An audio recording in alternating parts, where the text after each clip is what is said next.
সালামু আলাইকুম। আমি নাইম, দক্ষিণ কোরিয়া থেকে। না, ভূমিকায় যাচ্ছি না। আল্লামা শফি হুজুরের একটা বক্তব্য দিয়ে শুরু করি, যে বক্তব্য দিয়ে আল্লামা শফি হুজুর অনেক বিতর্কিত হয়েছিলেন। আর এই টাকলা মুরাদের মতন মানুষরাই সবচেয়ে বেশি সেই দিন রিয়াকশন দিয়েছিল। কারণ শফি হুজুরের এই কথা তো ভাই পুরুষদের ক্ষেত্রে প্রযোজ্য।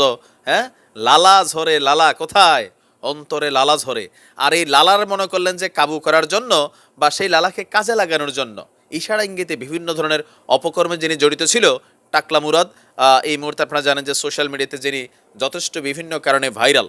শুধু একবার, শুধু একবার, শুধু একবার বলো ভালোবাসি। আর টুক গাবো না, আর পারি নাই। এইবার ওয়াও, গ্রেট, হাসির মুখে পড়ব ওয়াও, মরণ ফাঁসি। ওয়াও, শুধু একবার, শুধু ওয়াও। একবার, এই তো শুধু একবার ভালোবাসি। এখন টাকলা মুরাদের হিট লিস্টে কে কে ছিল? শুধু কি নায়িকা মাহিয়া মাহি, নাকি পেছনে আরও কেউ ছিল? মাত্র তো একটা সামনে আসছে, হয়তো খুব অল্প সময়ে আরও অনেক কিছু সামনে আসবে। তবে প্রকাশ্যে খোলামেলাভাবে বাংলাদেশ চলচ্চিত্রের একজন জনপ্রিয় নায়িকা মৌসুমী সম্পর্কে তার কিছু বক্তব্য ছিল। মৌসুমীকে তিনি জিরো ফিগারে দেখতে চান, হাতে এরকম করছে। হ্যাঁ, মনে করছে চলচ্চিত্র অঙ্গনটারে তো আমি একটা মানে মন যা চায় খুশি, হ্যাঁ একদম ফোন টোন করে দেখেন না, আগে পিছিয়ে কত কিছু কৌশল। সে ভাবে যে যারে টার্গেট তারই তার খাওয়ার চিন্তা, আর যেই চিন্তা সেই কাজ। সেই গত 30শে অক্টোবর আপনার কি বলা হয় যে একটা সিনেমার মহরত অনুষ্ঠানে গিয়েছিল স্বপ্নের রাজকুমার। সেখানে সে বক্তব্যের এক পর্যায়ে মৌসুমীকে কিছু বক্তব্য দিয়েছে।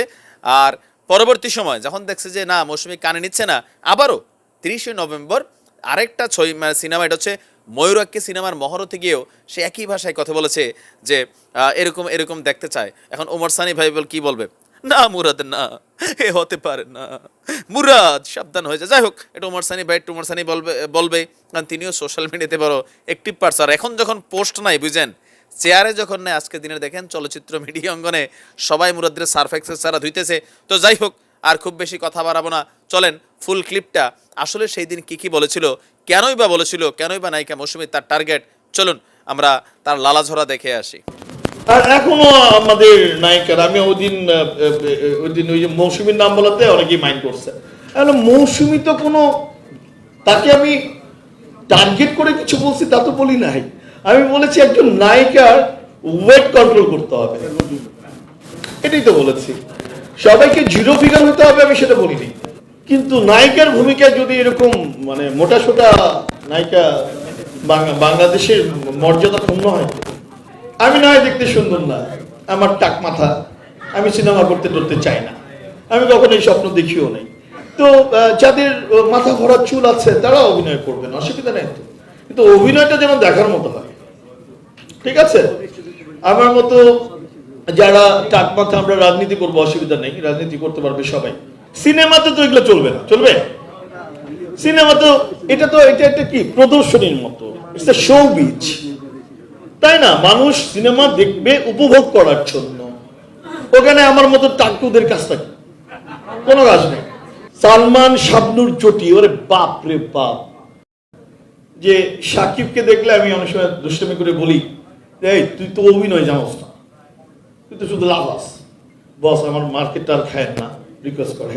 তাই বললাম যে মার্কেট খাওয়ার বিষয় না, বিষয়টা হলো যে ছবি যখন কেউ মনোযোগ দিয়ে দেখে, ওর মধ্যে যদি উপজীব্য স্টোরি কাহিনী না থাকে, তো শুধু তুমি লাফাইতেছো, নাচতেছো, গান গাইতেছো তেলাপোকার মতো, এটা তো মানে উপভোগ করার চেয়ে পেইন লাগে, পেইন। তো এই যে পেইন, এই পেইন থেকে আমরা মুক্ত হতে চাই, ঠিক আছে? আমরা সোহান ভাইকে অনুরোধ করবো, সোহান ভাইয়ের মাধ্যমে আমার বাংলাদেশের সকল যারা আপনারা ফিল্ম মেক করেন, ফিল্ম মেকার, আমার ভাষায় হলো ফিল্ম মেকার, যারা মেক করেন, ঠিক আছে? হন আপনি ডাইরেক্টর, হন আপনি প্রডিউসার, হন আপনি অ্যাক্টর, অ্যাক্ট্রেস, হোয়াটএভার, ভিলেন, এটা নিয়ে আমার কোনো প্রবলেম নেই। আমার বক্তব্যটা হলো যে ছবির তো একটা স্টোরি থাকবে, একটা মেসেজ তো দিবেন, বার্তা। যে ছবি দেখে আমি যখন হল থেকে বাসায় যাব তখন একটা মেসেজ নিয়ে যাব, তাই না? এইরকম মেসেজ আমি খুঁজে পাই না।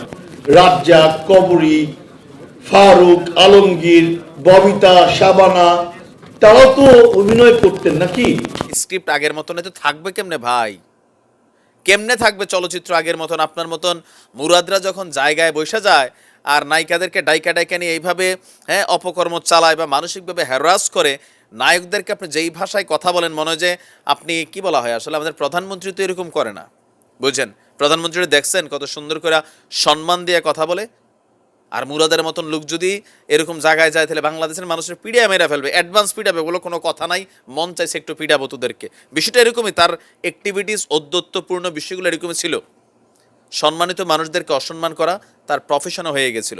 আর সে যে মানে তার মনে মনে সে আসলে ওইগুলাই চায়, ইউরোপ আমেরিকান কালচারটাই সেই এই দেশে লাগাইতে চাইছে। কারণ কি, তার লালা জায়গা মতো ফালাইতে হয়তো কাজে লাগবে।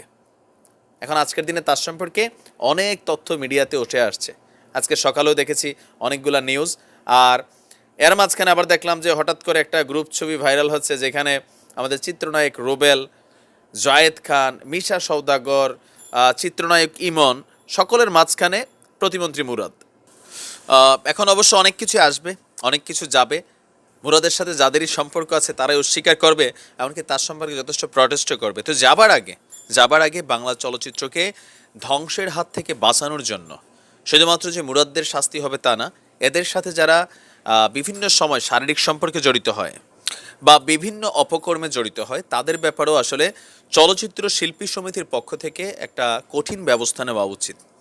নয়তো হচ্ছে কি, দেখেন পরিমণির মতন যারা নায়িকা আছেন, এদের ভিডিওগুলা প্রকাশ্যে আসার পরেও এরা সমান তালে চলচ্চিত্রে মানুষরে ফাকমি বইলা মানে ডাকে, তারপর হচ্ছে অশ্লীল নোংরামি এগুলা করেই। তারপর দেখেন এদের কোনো ঘাটতি আছে বা এদের কোনো ভাটা পড়ছে, তাহলে কি আমরা বুঝতে নিব যে চলচ্চিত্র অঙ্গনে তলে তলে এগুলাই চলে, যে অভিনয় কম, বিভিন্ন বড় বড় মানুষের বিছানা গরম করানোর জন্য এইসব কাজকর্ম চলে? নিশ্চয়ই না। এখানে অনেক ভালো মেধাবী ট্যালেন্টেড মানুষরা আছেন যারা পরিচ্ছন্নভাবে কাজ করতে চান। আমরা আগে শুনতাম যে কোনো মেয়ে যদি সিনেমাতে অভিনয় করতে চায় তাকে স্কিন টেস্টের নামে নাকি কোন টেস্ট করানো হয়, প্রযোজক, পরিচালক বা বড় মাপের সুপারস্টারের বিপরীতে অভিনয় করতে গেলেও তাকে বিছানা শেয়ার করতে হয়।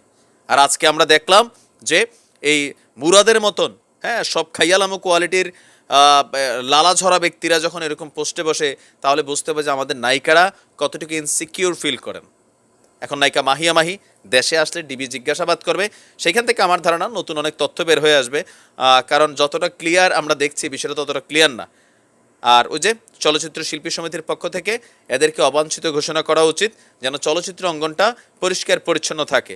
যদি এমন কোনো ঘটনা ভবিষ্যতে ঘটে যে ফোনে এরকম থ্রেড হ্যারাস হওয়ার সুযোগ থাকে, তাহলে সেইটা মাননীয় প্রধানমন্ত্রীকে সরাসরি জানানোর একটা সিস্টেমও চালু করা উচিত। তাহলে হয়তো এগুলা বন্ধ হবে।